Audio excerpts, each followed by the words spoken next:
इस गांव की आबादी बहुत ही कम है तथा यहाँ पर केवल 60 से 70 घर ही आपको देखने को मिलेंगे। यहाँ पर बने घर लकड़ी के होते हैं। माना गांव से लगे कई ऐतिहासिक दार्शनिक स्थल भी हैं। वैसे इस गांव का नाता महाभारत काल से भी जुड़ा हुआ है और कहते हैं कि पांडव इसी गांव के रास्ते होते हुए स्वर्ग को गए थे। और इस गांव का जो पौराणिक नाम है वह है मणिभद्र।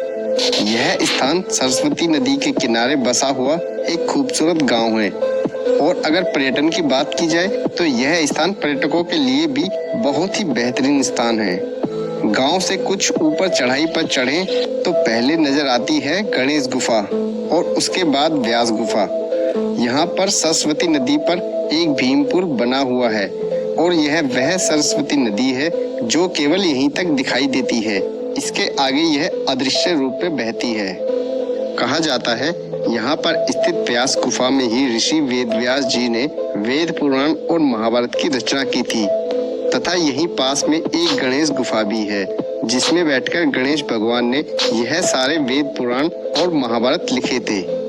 गणेश गुफा के बारे में भी कहा जाता है कि जब गणेश जी वेद लिख रहे थे तो सरस्वती नदी अपने पूरे वेग से बह रही थी और बहुत शोर कर रही थी।